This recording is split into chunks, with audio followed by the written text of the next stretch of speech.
I don't know if I can actually share the Zoom stream straight to anyone. You can't, because remember we tried that. You can't share a Zoom Oh, stream yeah. go to Facebook unless you pay for the fucking nose. Oh, that's right. Yes. That's why we stopped using it. Yes, that's right. You have to pay twice. You get a membership, and then you have to upgrade your membership. That's right. Yeah. Sucks. But if you want to create a crappy balls. podcast and stream it on Facebook, don't use it. Yeah, well. Or restream, apparently. If it fucking decides to work. Happy birthday, Alicia, who is watching. Happy birthday, Alicia. Downtown Geelong. You can't really see what George is saying in here. But then again, you're getting the best view. You can see me. Exactly. There goes my microphone. I'm a professional. Okay, Normally we have time to prepare. Podcast. Start streaming. There we go. Okay.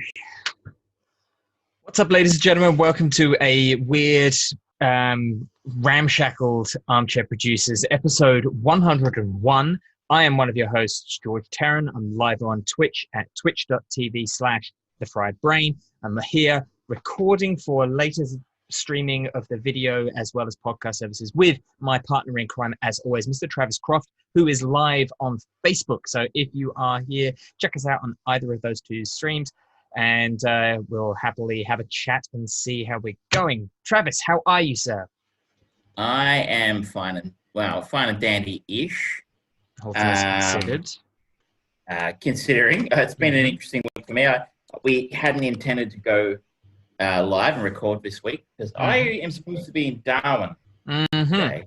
But for the incompetence of our, I don't know who exactly, it was the incompetence of somebody meant that we were locked down. We are technically still locked down again in Melbourne until midnight. So I was supposed to go to Adelaide on Saturday and then get on the train to Darwin and be in sweltering humidity, knocking back pina coladas and eating lobster. Getting on the beers. But maybe do they eat food in Darwin? I mean, do they just tear like roast turkeys apart with their hands and stuff? Have they got I think so. cutlery in Darwin? I don't know. Well, yes, it's really strange. It's almost as if having an international sports event where people coming from all over the world and congregating together caused a slight uptick on COVID cases. Weird. In fairness, it wasn't a tennis. Oh, really? It was not the tennis. It was not the tennis. It was the hotel at the airport, which I guess for people who are from overseas or from elsewhere who listen later, this will be of very little interest, but there was a hotel where they were quarantining people who come back from overseas, not tennis players.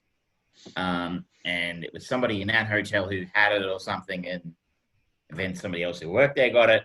And apparently everybody in Melbourne who works in these things is a fucking social butterfly and goes to 500 different places in the 4 days before they get sick. And then before you know it, we've got, as it is now, 3,400 people currently quarantining. Great. For 14 days. On the upside, the 5-day thing is ending tonight, so yep, they caught it. So not to say that lockdowns don't work, they absolutely do, and this one did. It's just a case of I was supposed to be in fucking Darwin, like I was supposed to be on a train. As it is, that's been postponed till fucking October. Never mind. It'll happen. It'll happen. Another 8 months. And I will actually get a holiday as well. The really awkward thing is I kind of like, technically my employer is kind of responsible for this. So too cranky because you're like, it's not me particularly, but like, yeah. You heard it here first, ladies and gentlemen. We should all blame Travis. As it is, though, to our darling listeners, dear listeners, I'm not angry at all, Julian. I'm just taking it as it is. It's all good in the hood. But on the upside, I'm going to say that you get the benefit of one of these shows. I guess is the swings and roundabouts of that, because I sure as fuck wouldn't have been recording Well, I guess I could have been recording from Darwin, but I probably was. You could have, but probably not. And if it was, it would have been an interesting Pina Colada episode. It would have been drinking pina coladas on the beach. Yep. Do they have mobile phones in Darwin? Do they have internet in Darwin? I think they have. I think they have got it dial up. I think they've got dial up in Darwin. Yeah. Which would have been an interesting exercise. Darwin dial up. Modem. You would have had me on your phone, holding me up to the microphone. Is it on yet? Hello. But anyway, you have the glorious benefit, as I said, of another show. Mm-hmm. And you'll just miss out on October. Yeah. So now let's get to the crux of the matter. Ladies and gentlemen, we are the Armchair Producers and we are doing our chain movie session. And last week we watched Lost in Translation, the sophomore effort for director Sofia Coppola, starring Bill Murray, Scarlett Johansson, with cameo by Anna Faris and Giovanni Ribisi as an extended cameo, I guess. He was our launching point for the next movie, the movie we are going to talk about this week, which is Sam Raimi's 2000 offering, The Gift, which was written by Billy Bob Thornton, starring Cate Blanchett, with Keanu Reeves, Hilary Swank, J.K. Simmons, who else we got here? Greg Kinnear. Mary Cole. Yes. So there's a lot of famous faces in this movie that's supposed to be a thriller / supernatural horror-ish thing. I mean, I don't quite know how I would particularly identify this movie Drama beyond fantasy, I think, is what IMDb says. I guess that's right, but so shall we keep doing what we have been doing and actually go into the synopsis for it? We can read the synopsis of a film. For those who didn't hear the film on Facebook, the film this week is The Gift, the 2000 film The Gift. A couple of people this week I was talking to about it were like, hang on a second, how did you link that to the film you watched last week? I'm like, Giovanni Ribisi. And they're like, hang on a second, he's not in The Gift. I'm like, no, the 2000 film, not the 2015 Joel Edgerton film. The Sam Raimi film from 2000. So, a fortune teller with extrasensory perception is asked to help find a young woman who has mysteriously disappeared. That sums it up pretty quick. You mentioned this last week. I had completely forgotten that this film existed. Like, it was kind of big at the time. That cast was, I mean, you might look at it and go, oh, they're all young and up and comers, but they really, really weren't. You had, Cate Blanchett headlining, who has coming off films like Elizabeth, which I'm pretty sure she got nominated for an Oscar for. Mm-hmm. This was just before The Lord of the Rings, which obviously really skyrocketed her to newfound levels of insanity. Also the talented Ripley, Keanu Reeves here. We're coming off the 90s. We had Speed, we had Point Break, we had Dracula. This was the year after The Matrix. So he was a big star, big star. We had Giovanni Ribisi, who was kind of in his element. Hilary Swank was just right at the point where she had just come off of Boys Don't Cry, going into movies like a couple of years after this, she would do $1 Million Baby. So this had a lot of this was an interesting collection of very, very talented people at an interesting time in their lives. Absolutely. Katie Holmes, of course, probably the notable one, coming off Dawson's Creek at the time. Going back way, way back was what she was sort of famous for. So it was certainly a big deal at the time with that cast. Little we know of it was as good as it was, and we had 3 different Oscar winners. Cate Blanchett has 2 Oscars. Hilary Swank has 2 Oscars, and we have J.K. Simmons, also an Oscar winner. Yeah. Can you tell me, Mr. Tarrant, what films did Cate Blanchett win her Oscars for? Oh, now that's a good one. Elizabeth? She was nominated but did not win. Okay. In that case, I have no clue. She won Best Supporting for The Aviator and Best Performance by a Lead Actress in Blue Jasmine. I would have possibly guessed Blue Jasmine. I couldn't remember the name of it, but The Aviator.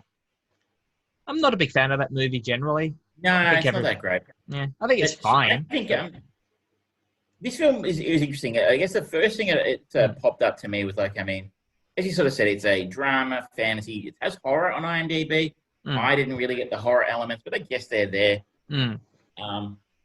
Is that the first thing that really stood out to me was Keanu Reeves playing massively against type in this film. Like, I can't think of another Keanu Reeves film where he's played the bad guy or a bad guy.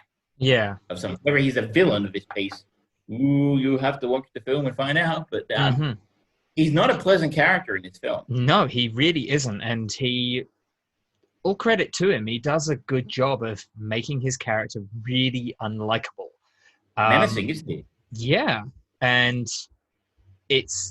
I don't know whether it's because it's so jarringly different to everything that we've seen of him up to that point in his career, where you're right. I don't know if he's not exactly got, if any, renowned, memorable bad guy roles.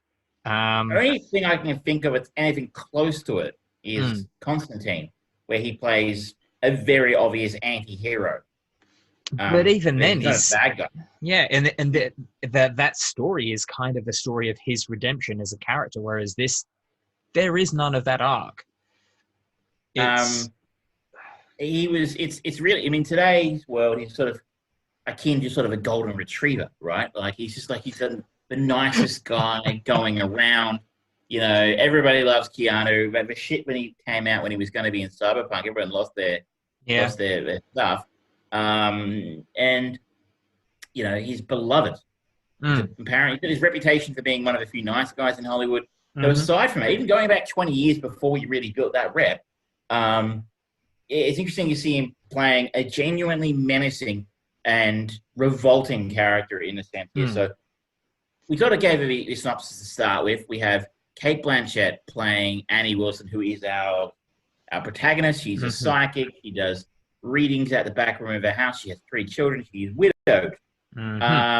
She's sort of beloved by the people who are her customers, for want of a better term. One of her customers or people she helps out is Valerie Barksdale, played by Hilary Swank, who is, I think, again, kind of a big deal at this point in time. She was coming off Boys Don't Cry the previous year. And of course, let's not forget her turn as Carly Reynolds in Beverly Hills 90210. No, let's forget Beverly Hills 90210. Thank you There's very a much. blunt of ridiculous there, from Beverly Hills to Boys Don't Cry, because what a wonderful film that is. Ahead of its time 21 years ago. And she plays Valerie Barksdale with one of the most epic female mullets in a film I can recall. Yeah, I mean, it's pretty impressive. That would be perfectly set for a prog rock band, like the alternate reality version of the saxophonist from Lost Boys. You know, that's the kind of hair. But it was impressive. She plays redneck ghetto kind of really well, like disturbingly well. But she is married to Donnie Barksdale, played, as I sort of talked earlier, about Keanu Reeves. Keanu is an abusive husband. Hilary Swank turns up to one of her appointments with a truly epic black eye. Good props to the makeup department there. And essentially, Kate Blanchett's Annie is strongly encouraging Valerie to leave her husband before he kills her. Donnie finds out he's not too pleased about this development and begins stalking, victimizing Annie Wilson in any way he possibly can, calling her a witch and a Satanist to basically make her life miserable and try and convince her to stop seeing Valerie. In one of the most chilling sequences of that is where he stops one of her kids and just like he's just in his truck just talking to this young boy, and it's like that's genuinely chilling, and Keanu does it so fucking well. Really impressed with him. He really is, again, to sort of go how he's genuinely menacing in a role. we don't normally see Keanu. We've never seen Keanu in before or since. Not really, yeah. Against the background of this, we have other sort of prominent people in the town. Greg Kinnear plays the school principal his kids go to, and he is engaged to be married to Jessica King, who is from one of the most finest families in the town. Yes. Played by Katie Holmes. Yeah. Katie Holmes goes missing.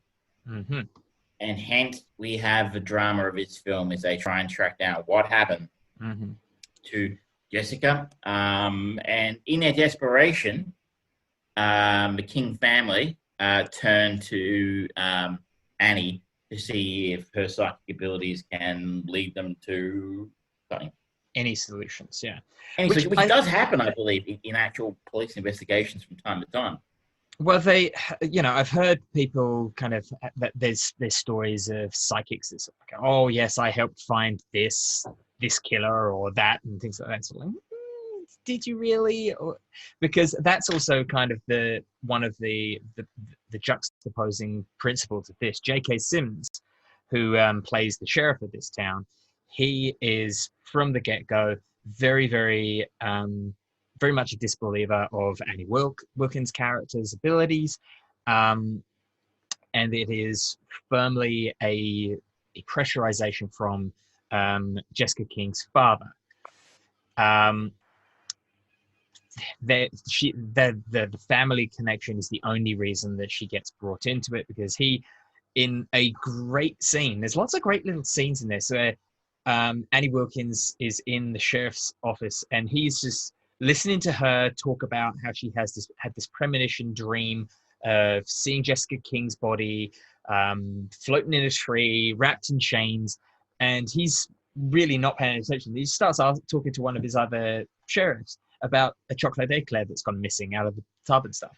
He really, he does his due diligence. Okay, well, we'll kind of look into it because that sort of sounds like a possible location that I might know about.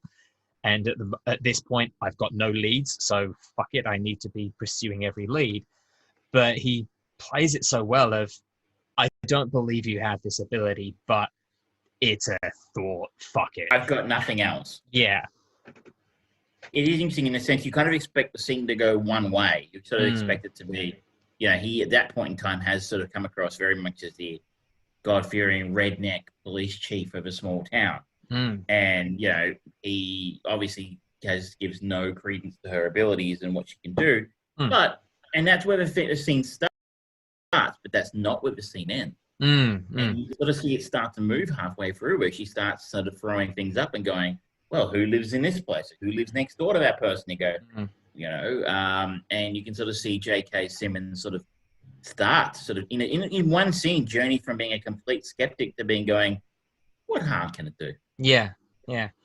It does a good job of kind of explaining a lot of the investigative thinking that goes into a lot of this fortune teller premonitions kind of thing. They look at things in this way of trying to narrow things down to people who I don't know if it's a real power or not, but people who don't have the power will try and lean into like, oh, I heard about this, so they lead the investigation that way. But you don't believe in psychics?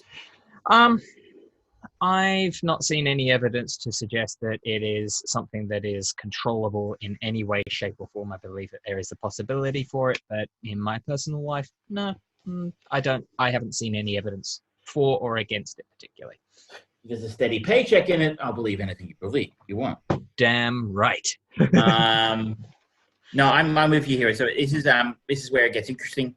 We start to chase down the body, and so it lives next door to where he's had this premonition. It turns out it's Donnie Barksdale's property-based search, and go from there. Other characters at play here is Giovanni Ribisi's buddy, who is a troubled young man who sees Annie for assistance with his problems, for want of a better term.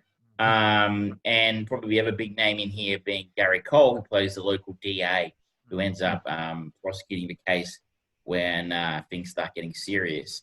And they discover what might have happened to Jessica. Yeah. This is a pretty style. right? Like Yeah. this is not a particularly original screenplay or idea. There's not a lot of original ideas at play here. What really makes this film stand out from what would be just another stock B film about psychics is the cast. Yep. And to a lesser extent, I would say the directing by Sam Raimi. If you don't know who Sam Raimi is, where have you been? He was responsible for Evil Dead, the Spider-Man movies, Drag Me to Hell, but you know, Spider-Man and Evil Dead are probably why he's best known.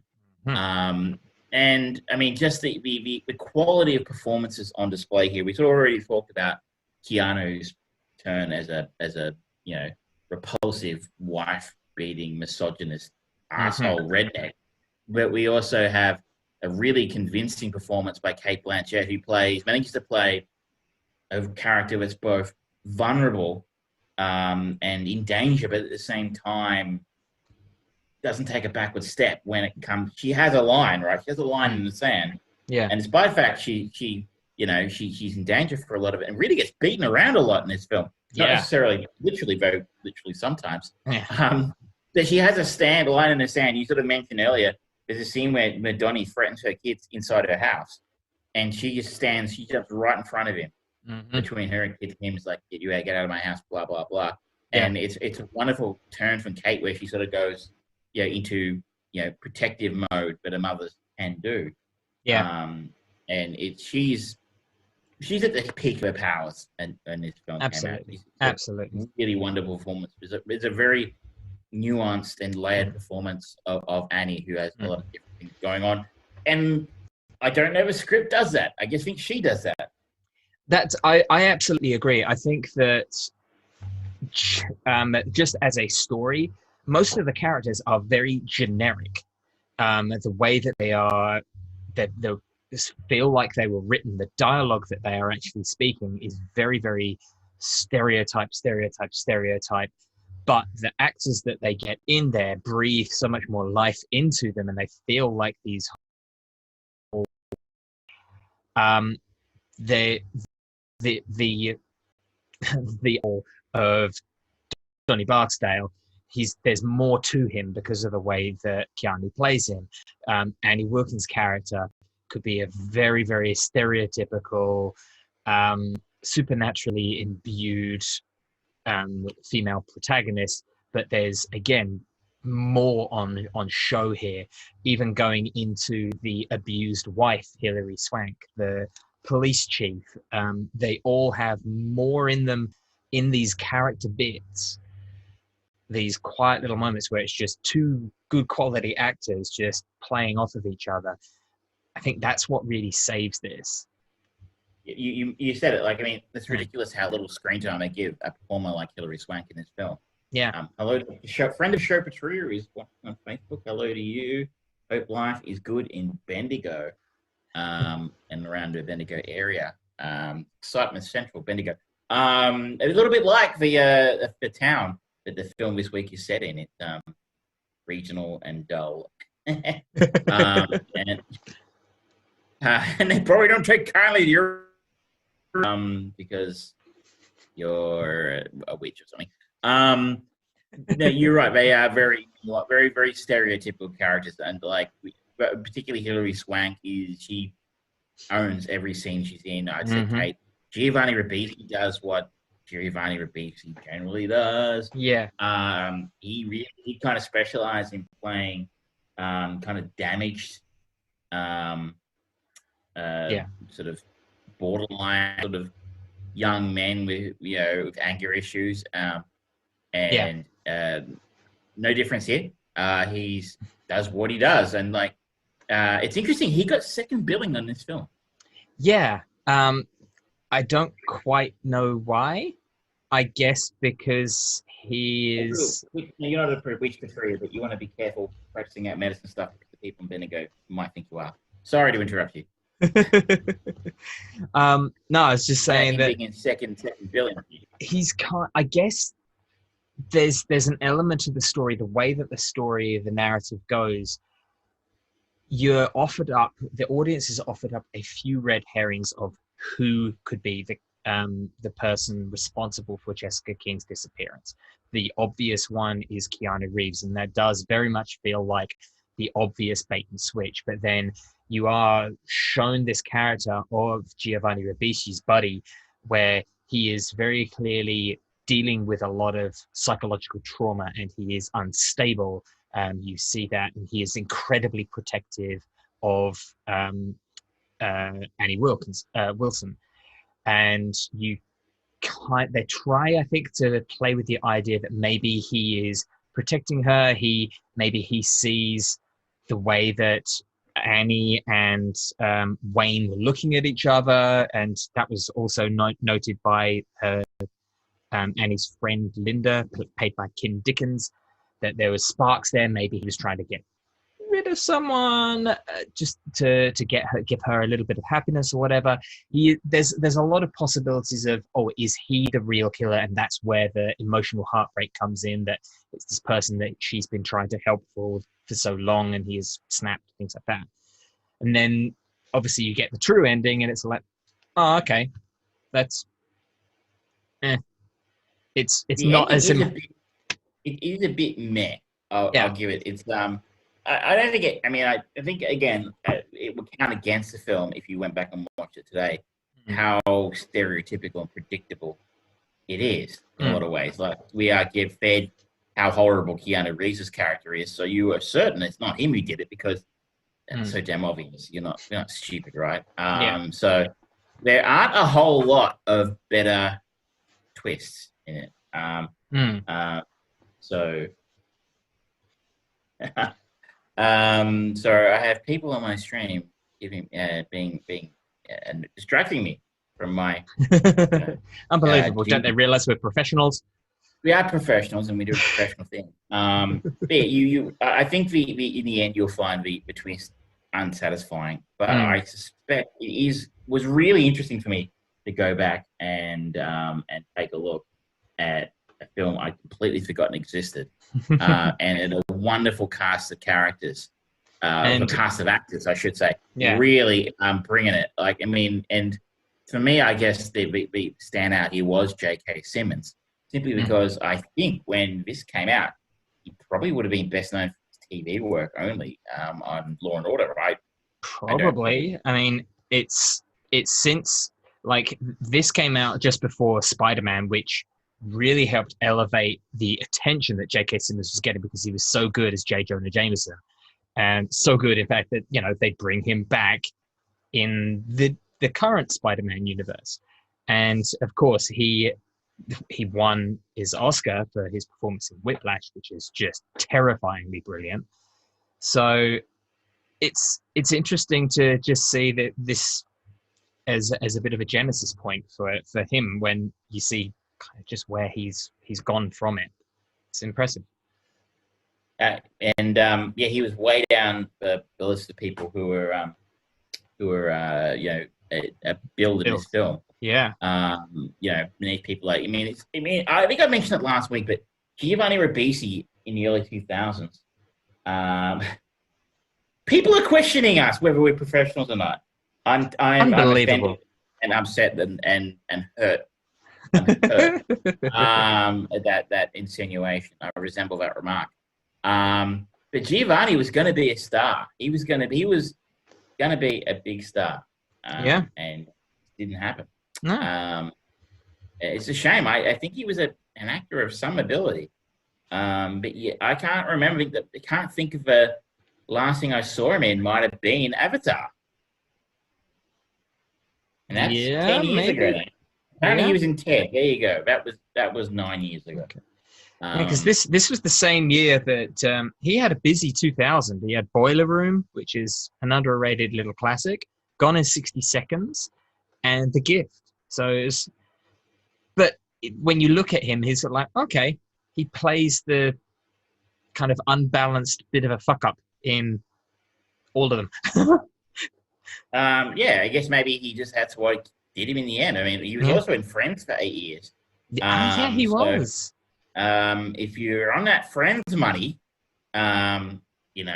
Yeah, that's true. You really need to be working. And I imagine he's going to be in all the Avatar sequels, apparently. So Um, we will see and wait. And there's an interesting story. Avatar, the second highest grossing film of all time, has virtually no pop culture presence anymore.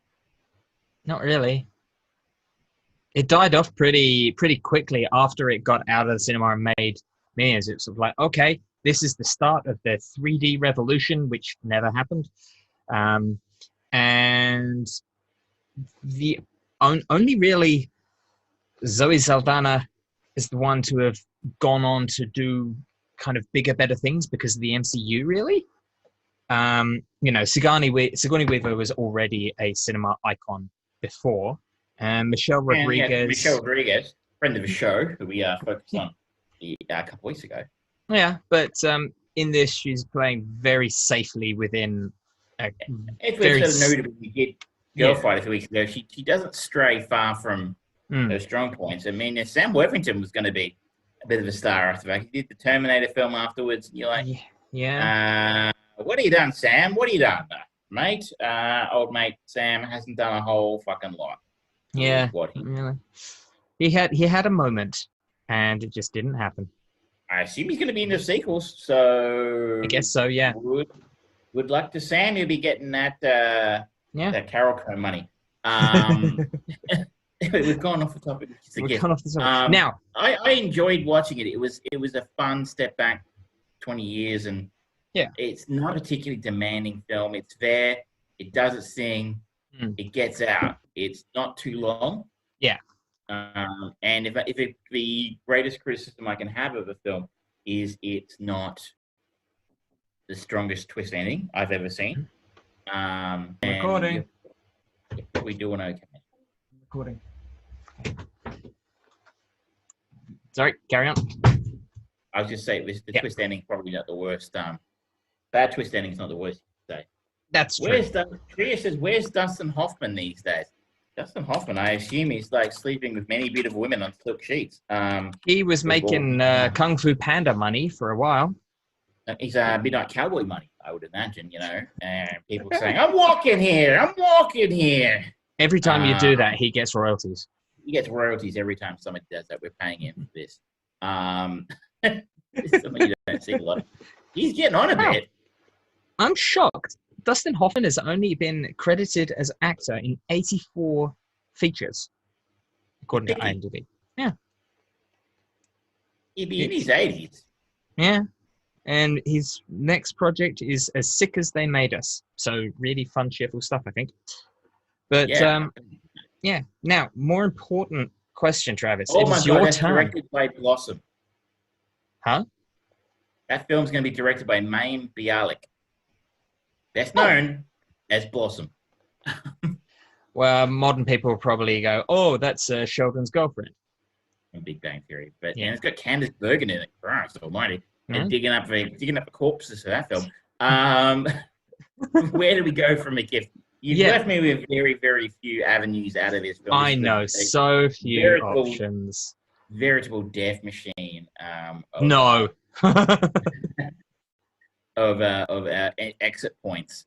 And it was actually really difficult because my initial thought was, okay, we're going to Office Space with Garrett Cole. But like listening to me waffle on about Office Space for 40 minutes probably wouldn't be a lot of fun for our vast viewership and listenership out there. Vast. So that kind of got parked. I did think about going somewhere really bad. But so we've been treated a little bit here. Okay. I was thinking about going to a core, but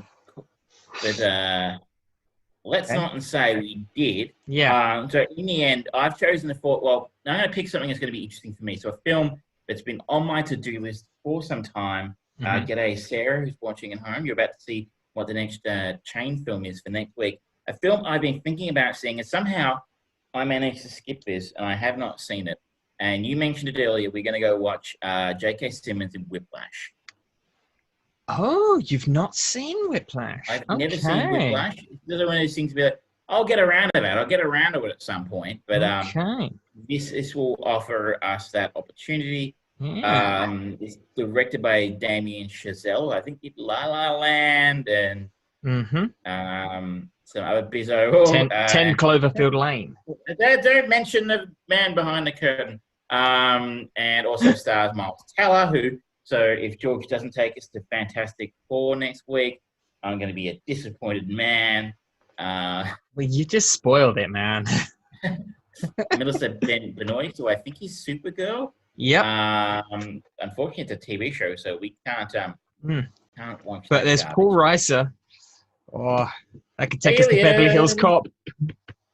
Oh, so man, but it's a little bit more limited next week, but I have confidence in you that we will find a way out of that. I will find something. But I'm very excited to see Whiplash, because it's the film that won J.K. Simmons his Academy Award, and kind of really took him from, I guess, best being known, as I said, he did a lot of SVU, Law and Order SVU for me, one of my favorite shows.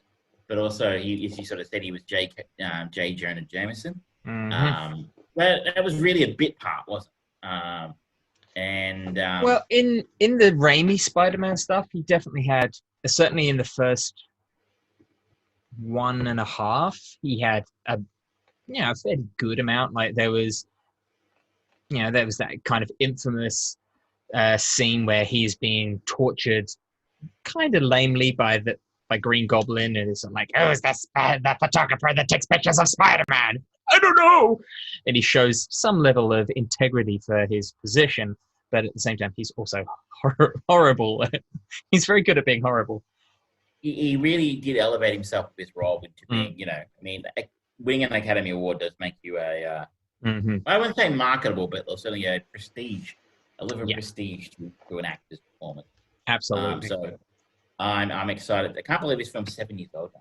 I've never seen it. No, it's weird, eh? It's weird.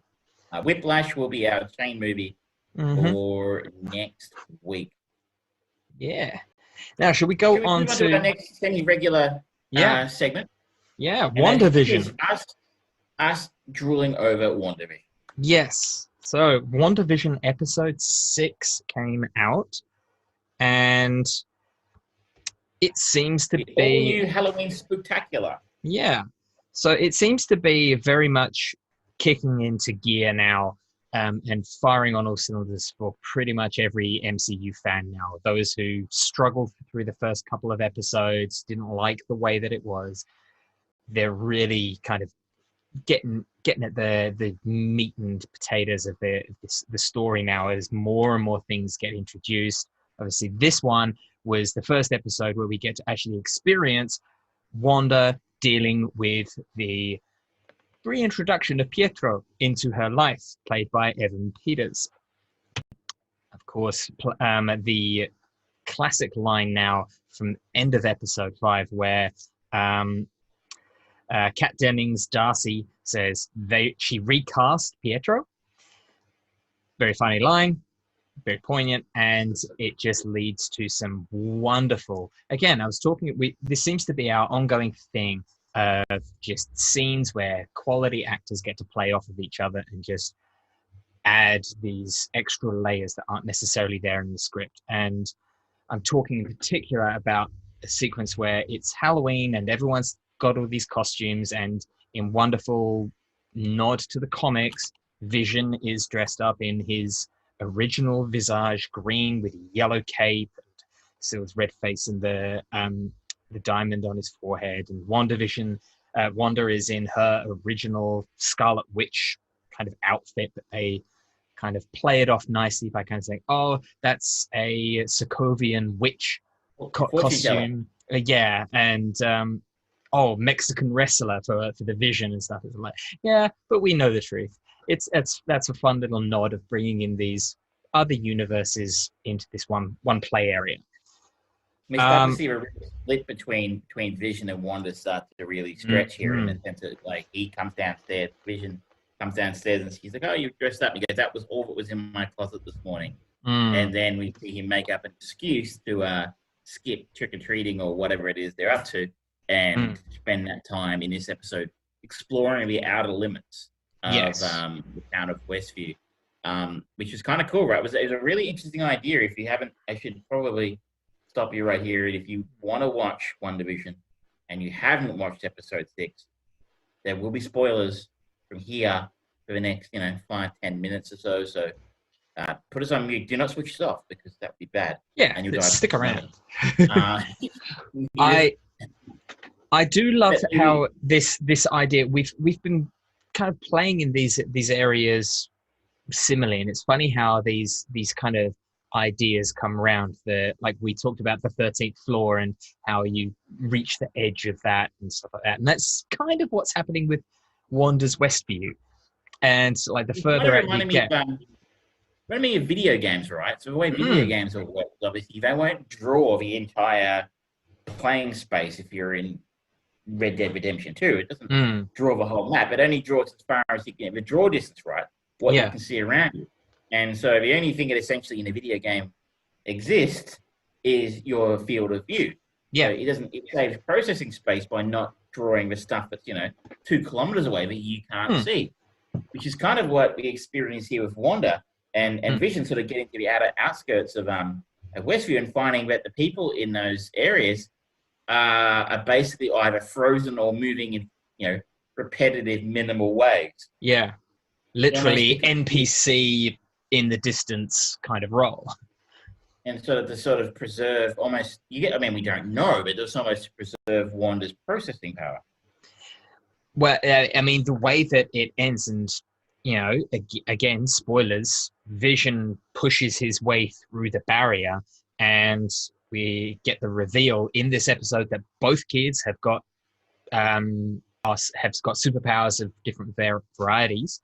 One of them kind of feels and hears Vision dying, essentially, and so Wanda expands her thing, and it's like, okay, this throws up a lot of interesting theories, because we're talking about, there was a conversation where there's Pietro and Wanda just sitting on this bale of hay, and they're talking, and he comments saying that what you're doing here is incredible. This is not your messing with one person's mind. You have taken over an entire town, and you're dealing with the ethical ramifications really well. You're keeping families together, keep personalities generally in line. And what did you do with all these kids?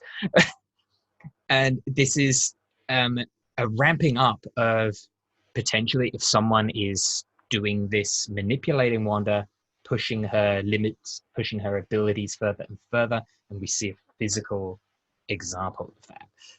It's very well written story.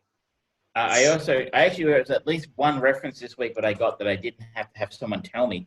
I'm like, I understood that reference. Where Tommy responds to Quicksilver's suggestion of creating mischief by saying "kick ass," which one of them repeats "kick ass," and you're like, I understood that one, because the original Pietro, played by Aaron Taylor Johnson, was kick ass, and then of course Evan Peters was in that film Kick Ass as well. So that was a nice little, very obvious nod to that film, which is a little bit more obvious than I normally get to. What did you make of this week's commercial? That was messed up. Basically, my friend and I, who I've been watching it with, hello to Brady if she's watching. We've been watching it together, and we watched that one. We're like, okay, look, I got the Hydra references in the other ones, but this one, I got no idea what that was about. The whole advert was just messed up. Yeah. I didn't get the reference, and I haven't looked into it, because I want to, once the whole thing is released, I want to go through and watch the whole thing. I definitely think it's binge worthy. Teresa says, hi, Brody, or Brady even. Greeting, and Brady is watching. So Brady and I were a little confused. I have read some fan theories about what that might be, and I won't spoil your brain with them because they're in mine. But this is definitely one I think will be well worth. But once it's finished, you sit down and watch. Once all the pieces are in the open, you'll be like, how did I know? That bit was a thing. I thought, honestly, and I wonder what you thought, that as soon as Vision pushed through the boundary, he would drop dead. I was half expecting that, but the conversation that came through in sort of like the real world, shall we call it, of the blood work for Monica Rambeau coming back and saying that it has been rewritten, and Wanda is literally rewriting DNA to incorporate it and into her world. It made me go, oh, okay, so there's something. It's not just a visual illusion, that she is manifesting reality. It is not illusion. It is reality that she is changing. And so the power, the ability, because Vision ran off of the Mind Stone, he doesn't have that anymore. He's kind of running off of the spare juice of Wanda at this point. So it brings up this interesting theory for me of he is starting to wake up and realize that he is trapped, but he is heroically saying, save the people, not him. But he's also, however this comes, he's potentially going to feel like he's trapped if he wants to keep living, if he has to leech off of her. If the shit that she's doing and the the ramifications of it, how that plays out, if he's going to be able to say, okay, I still love you, or no, you went too far. But if I want to keep going, I have no choice but to hang around you to stay alive. That's an interesting conundrum to be in. I've heard you did mention this section where they talk about Monica's DNA changing.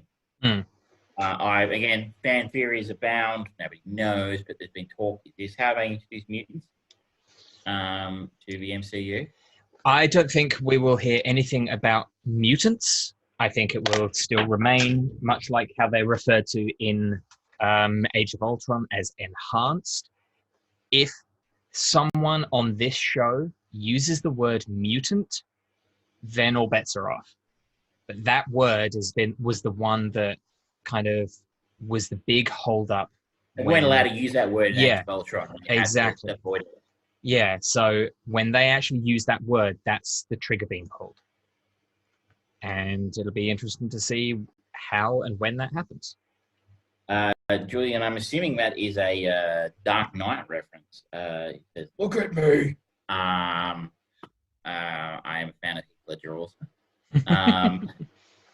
No, this is I enjoyed this episode very much. I enjoyed very much the way all the sword people, once the boundary expanded, all turned into clowns.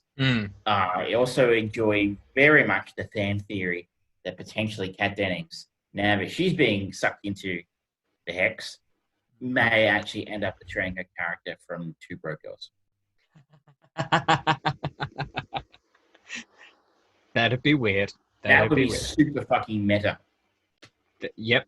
That if there's a show that's happy about going meta, it's this one. It's we got 3 episodes to go.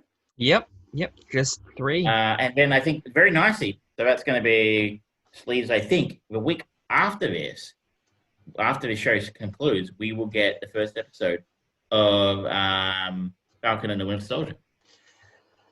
Yeah, because there was with the Super Bowl, there was a new trailer for that. Still not interested in it myself. But I think the trailer looks distinctly generic. I mean, that said, you're not going to do a show as surreal as WandaVision again, especially not with those characters who are straight ahead. I mean, I kind of got an A-Team kind of vibe. Like, action-oriented, real-oriented, action-oriented. I'm like, after a show as different and original as WandaVision, you're like a revision to superheroes punching shit and stuff blowing up. Okay. I think you're absolutely right. I think it is going to very much be an action show, whereas this one is not. It is not an action show, but I think you're going to get some action later on as things continue to progress. But yeah, it's going to be interesting because you've got this, and then you've got Falcon and Winter Soldier, which looks like it's potentially going to be a bit more in line with Captain America's Winter Soldier, kind of espionage and action kind of thing, almost like a what's that action espionage writer's name? Tom Clancy. Yeah, Tom Clancy-esque kind of thing, I imagine. And then you've got two other shows. You've got Hawkeye and you've got Loki. And Loki looks like it's going to be another kind of weird and odd, unusual one. And the Hawkeye one, it seems to be focusing much more on the younger Hawkeye character. So you've got four very different kind of vibes of show, which is nice to see them playing in those. But and maybe in amongst somewhere they might have to think about dropping Black Widow.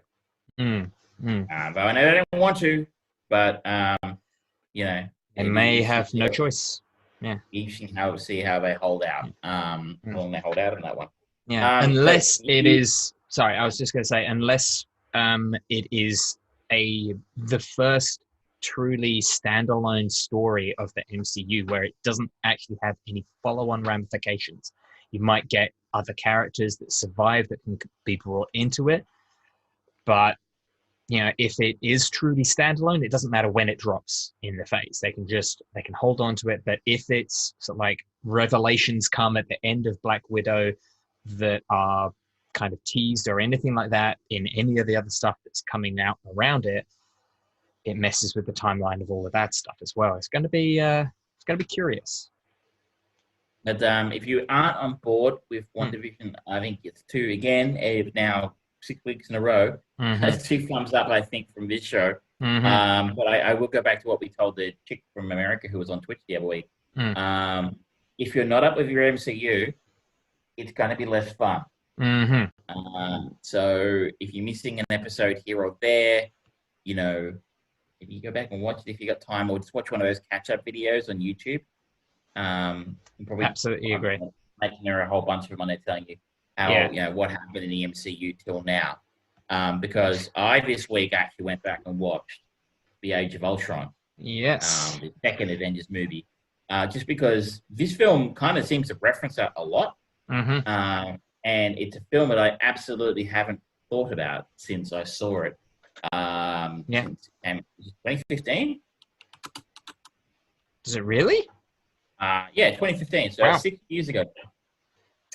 And I thought it'd be interesting to go back and watch it again with the, you know, post Infinity Wars, Endgame, and WandaVision, and sort of see how it stacks up. Because I think my memory takeaway from it, we probably saw it together, was that it was certainly weaker than the original 2012 Avengers movie. Yes. And kind of a bit of a letdown, but like not a massive disaster of a film, but just not, not great.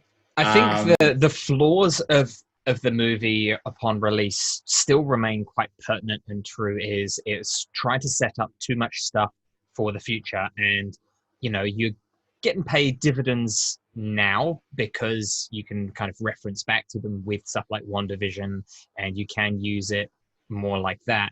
But kind of the Ragnarok / Hell stuff of Thor was just a huge chunk of information that slowed the pace of the narrative totally, and they didn't really use that. They completely kind of retold away, and changed that. Yeah.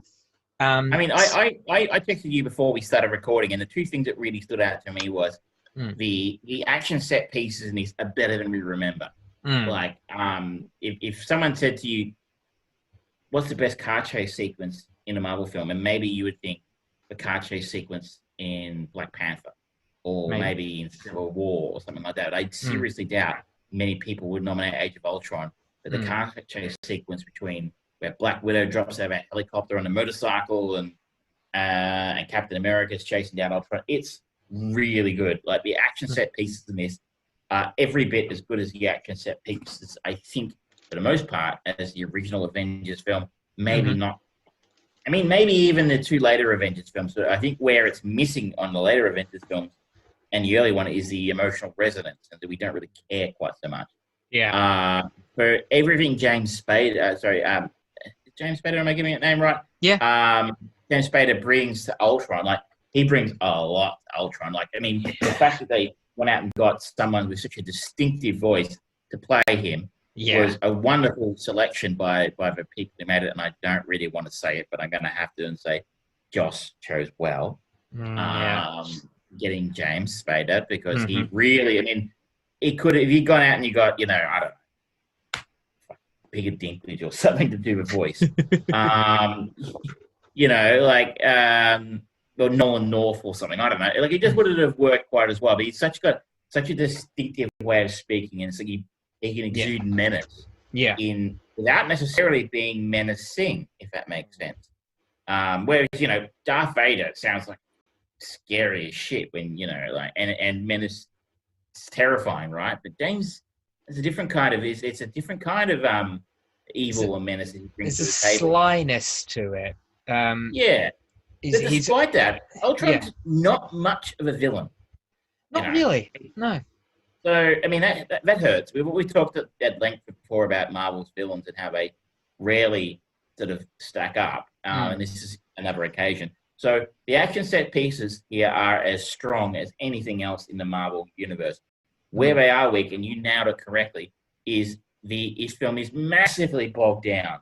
Maybe a half hour, 40 minutes of setups for other movies. And you noted the Ragnarok one.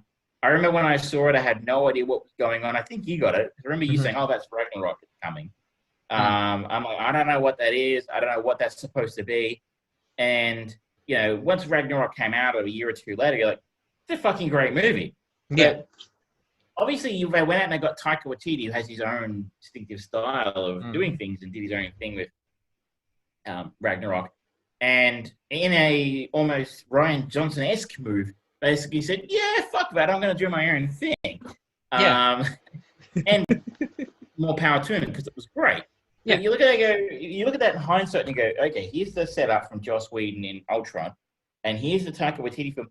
There's almost zero connection between the two, and it is fucking shoved into this film forcefully into place. It just doesn't fit, and it's like, oh, hang on a second, I had a dream.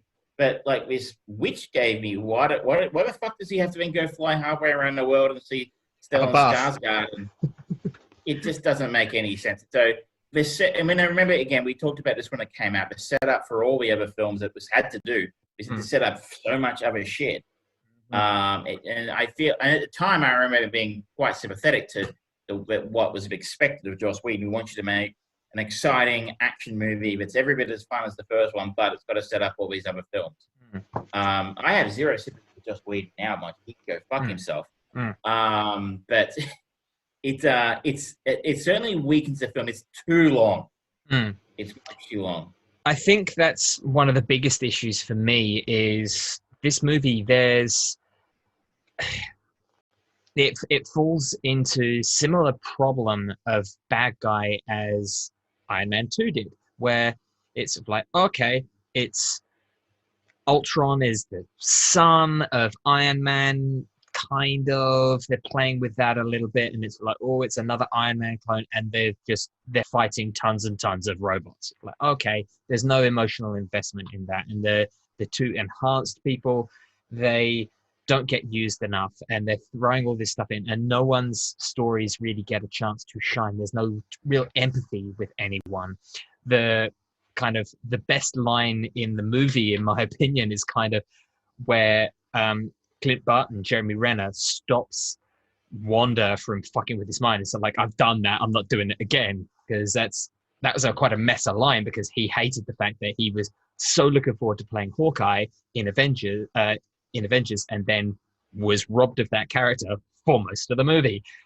So like, yeah, I was training and practicing, and I didn't get to play the character until the last 35 minutes. He gets a lot of good lines in this film. He's actually, I think, possibly the most likable character of the Avengers in the film. It's like, again, you look at this again in hindsight, and you filter that through who we saw him turn into in Endgame and and that kind of thing. We turn into Ninja fucking Hawkeye, and you're like, man, they actually really fucked up by not giving him a movie. I guess in hindsight, that's actually going to work out quite well for him now, because given the state the movie industry is in, had it been a Hawkeye movie sitting in the can alongside the Black Widow movie in a can, the TV show actually is probably the perfect place for him right now. And I'm so excited to see what he does with it, because there's a lot to his character. and we haven't even seen just by this point in time. We knew there was a lot to his character, and we hadn't even seen the best bit yet, which of course was that scene in Endgame between him and Natasha. So this film, I would actually say, probably a little bit. You know what it reminded me of is when Picard came out last year. Star Trek Picard was all like, oh, this sort of thing. All this shit happened in Star Trek Nemesis, and you're like, oh, has anybody gone back and watched Star Trek Nemesis in the last 20 years? I know I haven't, and I'm not about to. I did. So it's painful. So it was a bit like, oh, okay, that's an interesting. I hadn't thought about that for a very long time, and I don't really remember what happened in that film. This is a less, extreme example of that because it's only 6 years ago, and I didn't dislike that film quite as much. This film anywhere near as much. But you're like, so I mean, even like when Hulk ended up on whatever planet Ragnarok was on, I'm like, hang on a second, how did he get there? How did he get there again? I don't really remember because I just completely blacked this film out of my memory. And the scene at the end where the Quinjet is taking off into space and yes, it lands where it lands. So it gets across space somehow. So yeah, it was an interesting. I'm glad I went back and watched it again. It just refreshed my memory a little bit. But I mean, if you're going to go back and watch an Avengers film, it's probably the one I would least recommend. It's strange because like it sets up a lot of stuff and it introduces the enhanced characters on a much more genuine level than they're blink and you'll miss them in at the end of the Avengers, the first Avengers movie. But yeah, it just kind of feels like, all right, they have vastly improved their writing team going forwards. They, like, every single movie that came out after this was overall stronger and a more solid form of a movie, but they were still able to feed into everything that happened in Infinity War and Endgame and still moving forwards beyond that. And I feel like this was a transition. Like it's like just got them over, just open the door. Yeah. I mean, for all these, we all know what, if you've been paying any attention to the news, you know what's going on in the world of Joss Whedon. And like I said, fuck that guy. But credit where it's due, the first Avengers film was great. Yeah, it is a legitimate classic. And he got it across the line. He opened the door and he was like, people were like, you can't do a superhero team-up film. No one can do that.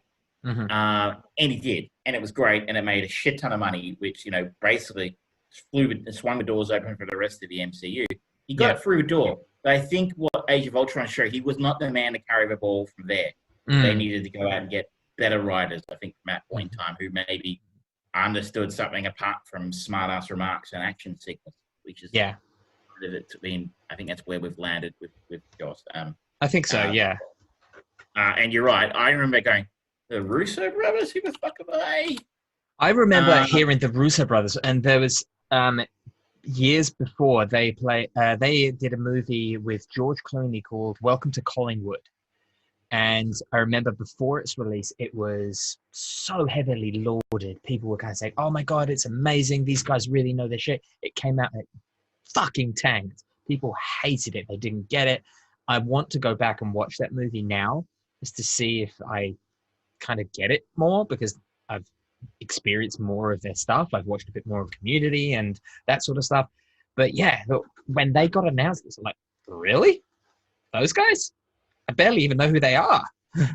And the fact that they got handed the keys to fucking Endgame and Infinity War, you're like, I remember you and I looking at the cast list when initially Infinity War got announced. You're like, how do you fit all those people into 1 2.5 hour film and let people walk away going, I got to see my favorite superhero do something cool. And they pulled it off, so props to them. And I feel like the FCU guys, if nothing else, be very, very glad that Joss Whedon is now 6 years in their fucking rearview mirror, and they don't have that. The only thing I guess they don't have the problem that the producers never have. Oh yeah, that's If you're that's not familiar another. with it, The Nevers is a TV series supposed to come out this year, created by Joss Whedon. Hmm. The epic tale following a gang of Victorian women who find themselves with unusual abilities, relentless enemies, and a mission that might change the world. And somehow, apparently, it's in the can. Hmm. So they got to try and put this on air at some point Yeah. with all the bad publicity that's going on around Joss It's Whedon right now. funny, So, the Victorian era women's focused show when the women's suffragette movement was around and they were suffering Joss Whedon. Ooh, yeah, that's maybe that's you a leave it lot. on the shelf for another year or something. Yeah, I don't know. He's maybe. off. He's stepped back from. He's stepped away, been fired, whatever you want to call it. Hmm. He's not working on it anymore, but his name's in the credits. So Hmm. yeah. Should we? This is our Marvel check-in. It's the longest Marvel check-in we've done for a long time. I'm sure people who are listening aren't that interested anymore. Yeah. What else have you got on your agenda over the last? Well, you and I have synced up, and we have both watched episode 1 of Clarice. That we have. What did you make of it? I actually really liked it. It wasn't quite what I was expecting, which is good. I don't know what it's going to try and do. I have no idea if it's going to be able to improve or even maintain the quality or the style that it's going up, setting out to do. But I'm invested to watch at least one more episode. I didn't hate it. Mm. My main interest in watching it was the fact that the star of the show, playing Clarice Starling, is Rebecca Breed, who is an Australian actress. I don't think I've seen anything she's done before. She did Home and Away and a few other things here. But I'm like, okay, that's interesting to see how an Aussie's going to play someone as such a distinctive accent as Jodie Foster. And then I had a oh shit moment when I saw the creator was Alex Kurtzman. And you're like, oh, fuck that guy and everything he stands for. But he hasn't made a mess of it in one episode. Yeah. I just think that it's okay. It's okay. It's if you really like The Silence of the Lambs, I really like that film. I think there's enough here to hang in there for a bit longer and see where it goes from this. Where I thought it was a bit weak is Clarice isn't a very interesting character without Hannibal. Yeah. There's a reason why subsequent to The Silence of the Lambs, there were 2 Hannibal Lecter films and then a TV show. Maybe it was Red Dragon, and then there was Hannibal, and then there was the Hannibal TV show. There was also Hannibal Rising. So it was that 3 movies and 4 movies and a TV show. After Silence of the Lambs. And before we got a Clarice show, it goes to show I think Clarice isn't a very interesting character. And I'm going to file this under, but I had this rant last year when you talked about Ratchet. Like, oh, yes. No one was asking for a spin-off show about Nurse Ratchet. And Yeah. I don't think anybody was asking for a spin-off show about Clarice Starling. That said, he did an interesting enough job of sucking me into the story. With that, and I did a really good job in a sense. I'm pretty sure I've read they're not allowed to mention Hannibal Lecter. I think that was one of the cases because I think it was like one of those bizarre split rights situations, kind of like with the X-Men and mutants and things like that for Fox and Disney.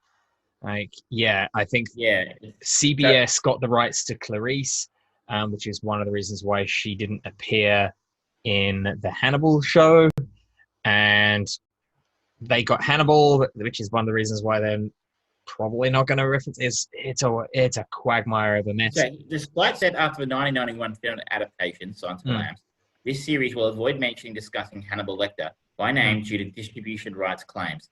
Hannibal 2013 aired on NBC, while this show airs on CBS. The film rights of Red Dragon 1981 and other Harris novels are owned by De Laurentiis Films at NBC, whereas CBS has only secured the rights of a novel The Silence of the Lambs from 1988. So it's one of those kerfuffles. So I thought, how do you make this show about Clarice interesting when you can't mention Hannibal Lecter? Though they've done an interesting job of sort of coming around that and calling him, a serial killer or whatever it is. The cannibal and things like that. So they're gonna mention him without mentioning him. It was good enough. It was good enough. I can sort of question whether or not whether Clarice as a character is interesting enough to carry the whole series forward for the entire series or season, I should say. I don't know how many episodes there are this season. 10 episodes. 10. It is airing in Australia on Stan. Now, I think that this is kind of doomed to failure just on a storytelling basis. Clarice Starling as a pop culture icon is genuinely only really because of the relationship he has with Hannibal Lecter. And Hannibal Lecter is one of the most iconic movie villains / anti-heroes of all time. And so you kind of look at it in that regard and you think, okay, what could she possibly face that's going to be as compelling as Hannibal, her story with Hannibal Lecter, but not outshine that, because the story continues on later on if you're going in a chronological timeline order. It's you're damned if you do, damned if you don't. Like, they could deliver up an amazing serial killer. It's like, okay, she's dealing with another serial killer. It is like, oh, it's getting all personal and stuff, and they're getting weirdly kind of close, and they're getting an intimate relationship sort of thing. It's gonna always kind of feel off and weird, and that's where these kinds of shows do best, is when it gets under your skin and gets creepy. And it's like, you can't get much creepier than Hannibal Lecter. He gets in your mind and he fucks you up. So one thing I thought of noted in here was I really liked the period details. Yes, I got that quite nicely done. Like the old cell phones and the old computers. And the other thing I think it might be an interesting thing here, and I guess we do have to, and I'm going to do it again, but we do have to remember that one of the creators is Alex fucking Kurtzman, who is, Mr. Go Woke, Go Broke. But if you go back and watch the original film, there is certainly a subplot or some subtext in there about the treatment of women. Like, if you think back to the original film, there's that scene where she's at the autopsy and she's just surrounded by all those cops. And, when they're in the plane or the helicopter afterwards, and like, what's the other guy? Jack Crawford's like, oh, I couldn't show weakness in front of a cop. She goes, it matters, people watch you, see what you do. It matters, and, I have a feeling that kind of, there was just a little bit of that flowing through the first episode in there as well, about the treatment of women, especially in the early 90s. Yes. And maybe we'll juxtapose that to, hey, we were talking about this 30 years ago, and we're still fucking talking about it. We just did. We just talked about Joss Whedon again. So I don't know. This is just a vibe. Yeah. I just think that it's going to have some interesting things to say, but I think it's going to have to tread some interesting water in different areas. Like, I don't think I kind of hope in the first episode there's alluding to kind of, for lack of a better descriptor, a cabal that's happening, and the reason why there's all these murders in there. Is it a serial killer? Is it not? Is it something else? Is it cover up? I think that is. I'm wondering. X-Files, Clarice Starling crossover. It's the Smoking Man. That's the threat. It's the frickin' aliens. Frickin' aliens. This one is just the lizard people. I'm going to go out on a limb and say they're probably not going to do that. But you're right, it's a fair point. Like, how do you think of it? We just talked about, like, you need a proper threat, a bad guy, to make your story really compelling. And how do you come up with a bad guy who is bad or even remotely as interesting as possibly one of the most iconic serial killer bad guys in film history, right? Like, it's going to be, I don't like it. It's an uphill battle. An uphill battle. So, but we'll I don't think they've really put that. Certainly in the first episode, there's nothing that I've looked at and gone, "Oh no, that's not good." Yeah, it was okay. It was like it's a solid pilot episode. I was interested enough to watch. I guess I just put my skepticism down to the fact that the people writing this are the people who are writing Star Trek Picard and Star Trek Discovery. I don't want to harp on it, but it's true. The writers here are Alex Kurtzman and Jenny LeMay. Jenny LeMay is the writer of Star Trek Discovery, Star Trek Picard, and also wrote the Tom Cruise Mummy film. Yep, it's a new writing team. So take that. I will probably watch a few more episodes because hard to get stuff. There's not a whole lot to watch these days. It's not much. Stuff's a little hard to come across. Yeah, it really is. What else do you want to talk about, Trev? I found my way to an older film this week via an unusual route. I was watching a series on, I don't even know what one of my streaming services it was. It could have been Stan, it could have been Prime, I don't know. Called The Comedy Store. I won't focus on what that shows. That's basically a mini documentary series about the Comedy Store, which is an actual stand-up comedy venue in LA. And it's written by a guy named Mike Binder. Mike Binder was a stand-up comic who, was an original person when he did a lot of stand-up work at that venue. He's now a filmmaker, writer, director. And I noticed he written and directed a film about from 2007 called Reign Over Me, which I've always been curious to go back and watch because it sounded like an interesting premise. So I went back and I watched Reign Over Me this week when I could have been in Darwin. I watched Reign Over Me. So Reign Over Me is a 2007 film starring Don Cheadle and Adam Sandler, Jada Pinkett Smith, Liv Tyler, Saffron Burrows, Donald Sutherland, and Mike Binder.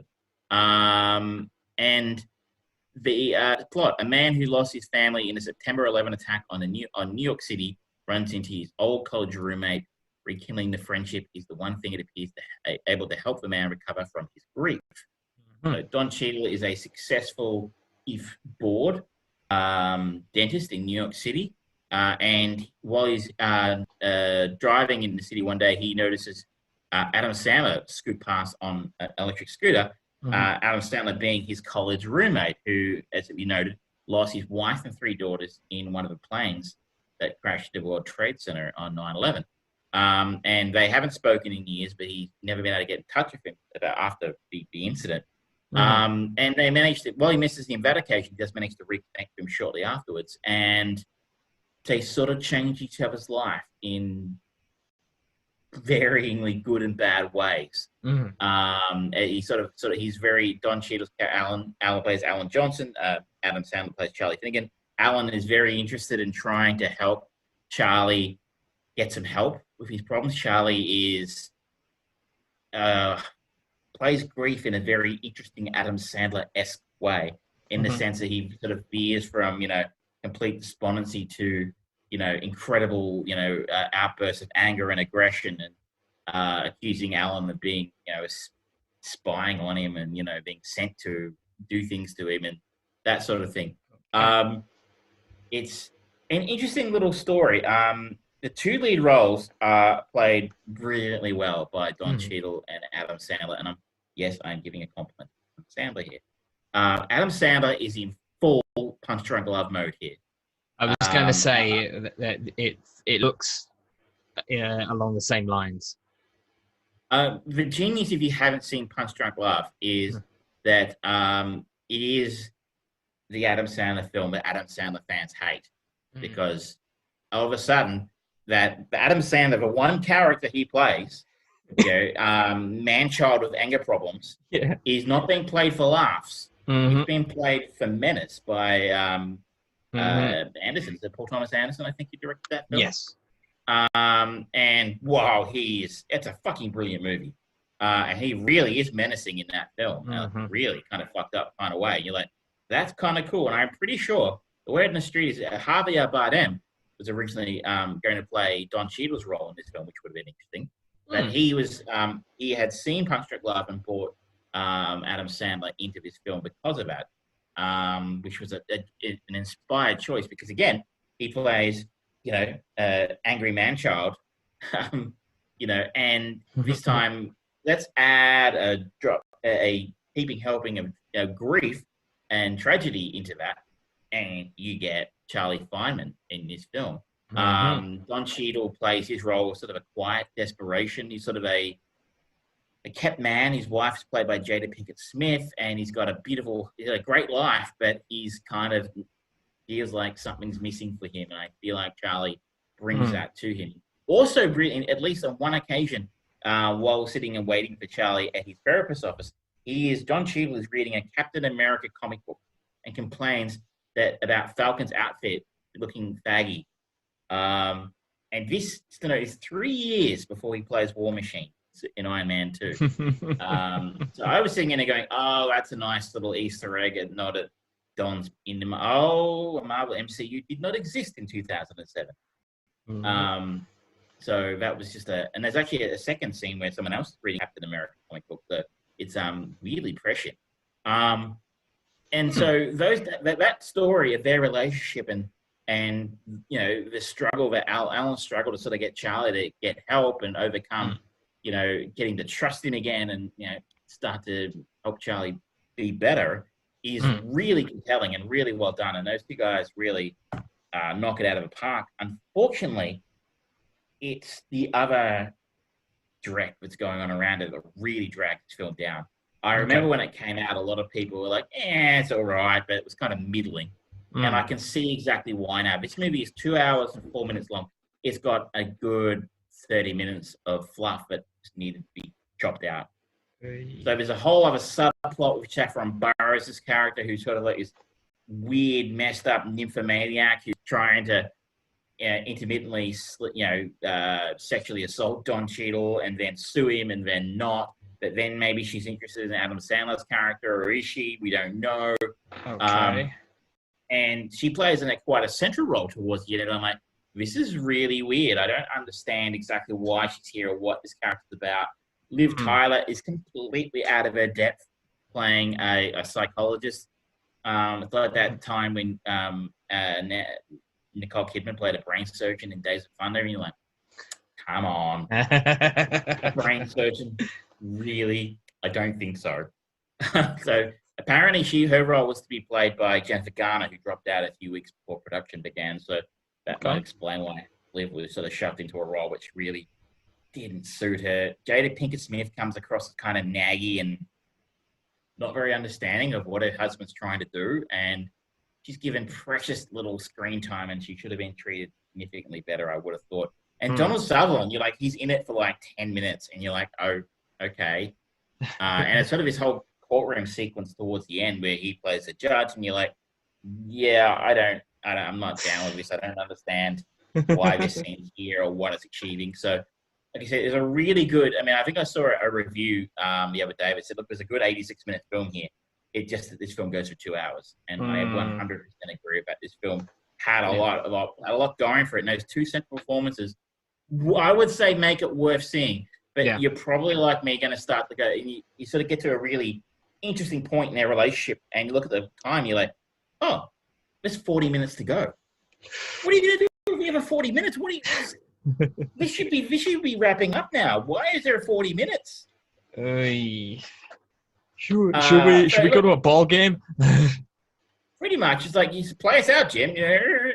And so it goes in some odd directions from there, but I didn't feel it made sense with the rest of it. It kind of felt tacked on. It's like, oh no, I want this to be a prestige piece, and I can't just wrap my story up in 86 minutes. The review I saw this week said.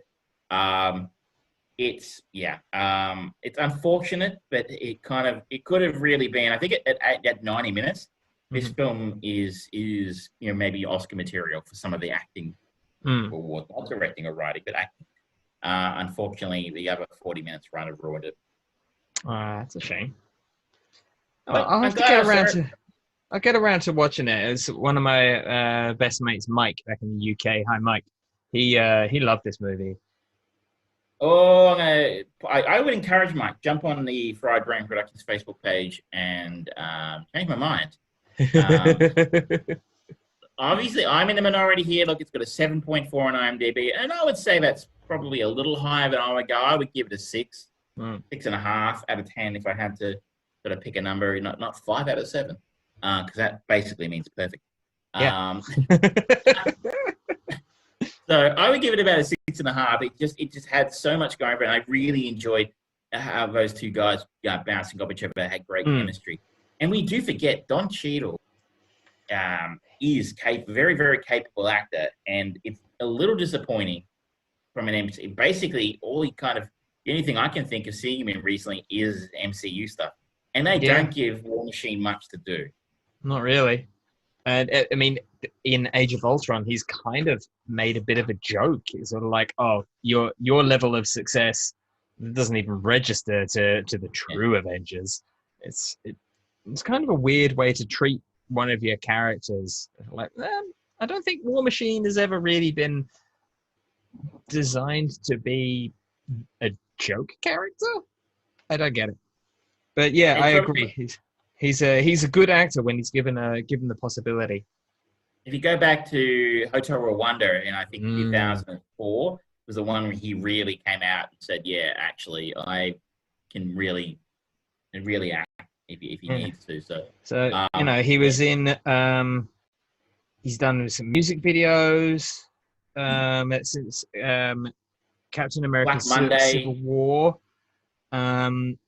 And then basically his movies have been Avengers: Infinity War. He was in Captain Marvel, apparently.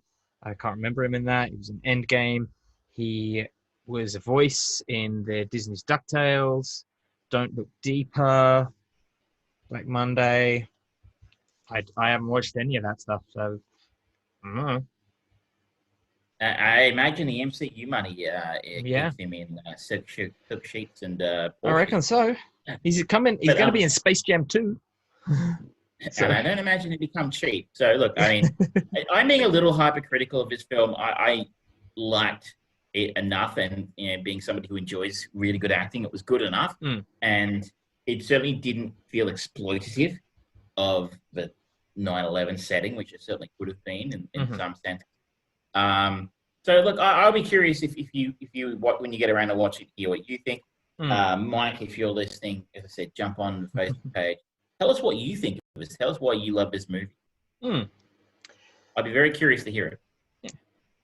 All right. Well, the last thing that I want to talk about is I've actually, because of lockdown and me not being able to go and visit people or places or things, I actually had time to play a computer game. My goodness. There's wonderful things. Games that you play for hours. You get to enjoy and experience. And I've been playing one. It's one of the new Ubisoft games called Immortals: Fenyx Rising. Playing it on the Nintendo Switch, but it is available on pretty much every console and computer available. It's on Stadia, Amazon Luna, PlayStation 4, 5. Stadia is closing down. Not surprised. But Immortals: Fenyx Rising got a bit of flack when it was first announced. Must have been 3 years ago at this point, because the trailer came out and was like, oh, that looks a lot like Zelda Breath of the Wild. And there is a lot of similarity to Breath of the Wild, the way that it is a third-person action adventure. There is nothing stopping you from exploring the entire world and going straight to the end game if you really want to. You won't be able to get it. It is not as hands off as Breath of the Wild, where you can literally go to fight Ganon straight away. In this, there are different quadrants of this beautiful island, and each section, in a very typical Ubisoft manner, you find the highest peak, you do a surveillance of the area, and then you find all these different submissions and subquests and puzzles and things like that you can use to buff up your character improve their the statistics and things, and you slowly go around uncovering more of the map, and then you can keep the story going. It is very much kind of a Breath of the Wild, typical open RPG basic game that is just fun. And the important thing about it is the level of character that they put into the gods, because it is centered around the Greek gods. And you play Fenyx, who is the survivor of a shipwreck, and everyone has been turned to stone. And you meet the character of, where is he? Hermes. Hermes seems to be the only god that is engaging with anyone, and you find out that Typhon is attempting to basically destroy all gods in the world. Your job is to bring the gods back, utilizing their power to then go and fight Typhon. It is a very generic story, but the way that characters are portrayed and the dialogue, the voice work between the gods is really, really good. It's really entertaining. The story kind of plays out in narration by Prometheus, who is still chained to the rock, and every day an eagle comes and eats his liver, as the legend foretells. He has basically made a deal with Zeus that if he can tell a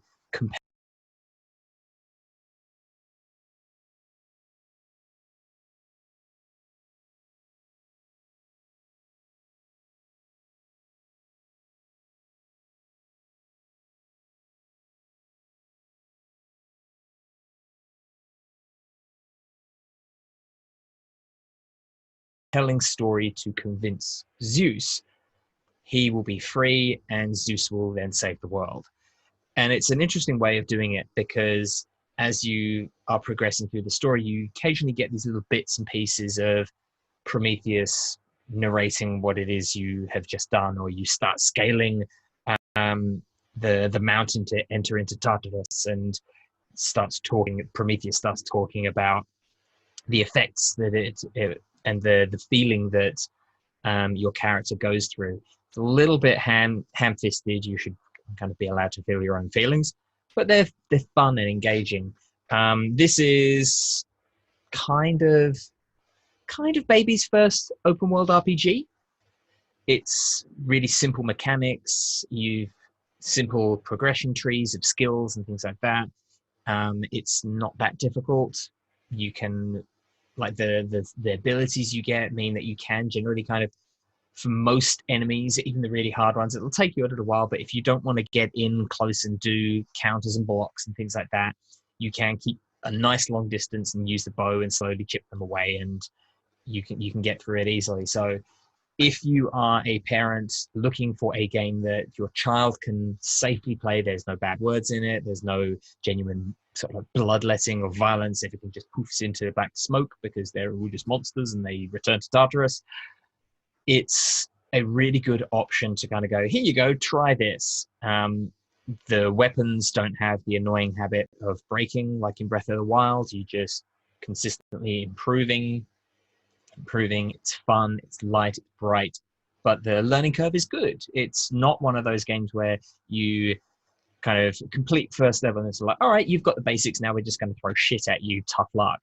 You can, every time you kind of go to a new area or you meet a new boss, the difficulty ramps up a little bit. It's like, okay, you're probably going to die the first time you're fighting against this, because you're learning their fight pattern and the way that they play. But you can also just kind of manipulate things. And this is particularly evident in a lot of the puzzles. Most of the puzzles that I was going through and completing, there's a lot of things like, oh, you've got to get a weight on here and to get this switch going and that switch going to activate that. Some of them, I'm pretty sure that I did not complete the way that they are supposed to be. I managed to makeshift it. Like I was cutting down trees to use as weights when I couldn't find the proper weights that you're supposed to find in the area. So like, that'll do. And I was just stacking wood on top of wood until it kind of weighed the right amount and it chunked down. One time I was like, I've looked everywhere. There are no trees. I need something heavy to put on that. I'll summon my horse. So I just stood my horse on it. I was like, yep, that worked. And I felt good about it. So like, I gamed the system. Hooray.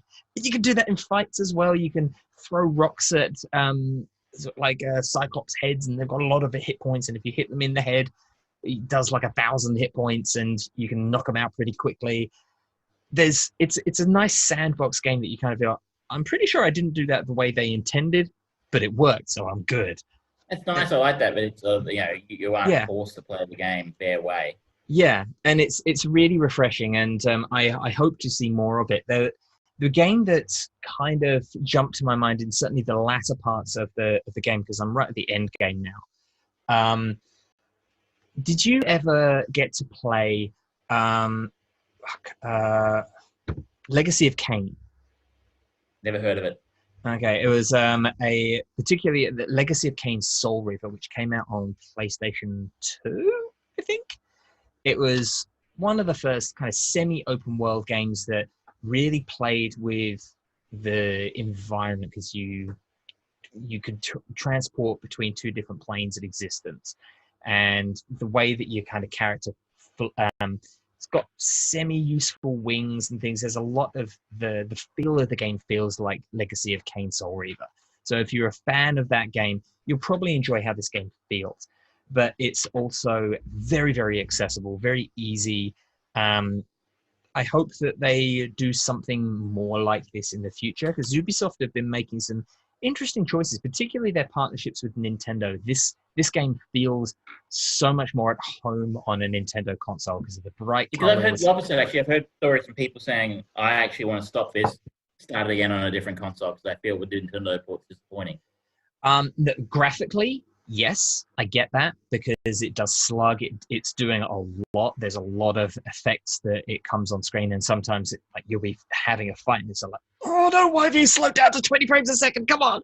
It's really annoying, but just the way that the story is told, the kind of the brevity, the lightness, the humor, and the simplicity of it, but that potential for deeper control feels very, very Nintendo. It doesn't feel like your typical PlayStation game, for example, where you think of those blockbuster, realistic effects of The Last of Us and Uncharted and Spider-Man and God of War and all of those kinds of games. It doesn't feel like that mature game. Whereas, and with Xbox, it's not a guns blazing kind of game. It's not Elder Scrolls or anything like that. It's not as deep as any of those. It fits more in that for the whole family environment of a Nintendo game. Performance-wise, it's okay. I'm generally playing it docked, which does mean that it runs a little bit better than handheld, but still, I'm not a graphics whore, and it's only occasionally. Nintendo if you were. Exactly. But I do like playing the best games. They just don't come out very often. But it's a really fun game. If it comes up on a sale, or if it goes to Xbox Game Pass or anything like that, I do recommend dropping in and just trying it, because it is a fun game to play. And you can pick it up very easily, and it's very overall very generous with automatic save spots and health and stamina and all those sorts of things. So you never feel like, oh, you're fucking kidding me, I fell off the side of the mountain and I've got to do all of that again. Fuck you. There's usually logical auto save spots where if you do die, you can restart from the last save spot, and you've not lost too much of anything that you've built up or any of your progress. So it's pretty good. It's pretty forgiving. So I do recommend it overall. You're not looking at game of the year or anything like that. This is a fun game that you can just kind of sort of turn your brain off and just be entertained. And it is entertaining for sure. It is very well voiced. The visuals are nice and interesting. And for someone like me who I do love a lot of the Greek mythology, and particularly all of the gods and the way they do them. They characterize and capture the character of the Greek gods very well in their portrayals, and the way they bicker and fight as families do. It's very much a me game, and I appreciate that, especially during lockdown. No, I'm with you. I actually picked up a game myself this week, the first time in. I've been playing 7 Days to Die on and off now for probably 6 months, but I've already picked up a game. Other than that, which I won't talk about too long this week, but I'll just give a heads up. But I'll try and give us a bit of a deeper talk about it next week. And it's called Dying Light. Oh, that's a good game. It is sort of a zombie parkour game, which normally isn't my jam, but parkour is just not really something I look for in games. But I'm kind of digging it after only a couple of hours playing it, so I'm not going to waste our audience's time on it. I would say, but if you're interested, tune in next week, and I'll try and have something to say about it. Cool. All right. Well, I think that is our show. It's been a bit longer than normal, but we did our best. And thank you, everyone, for joining in now or later. Sorry. Hopefully, we'll be back to our normal broadcasting options if Restream actually get their shit together. Yes. But until then, this has been episode 101 of the Armchair Producers, where we talked about The Gift. We are going to be watching Whiplash, care of J.K. Simmons.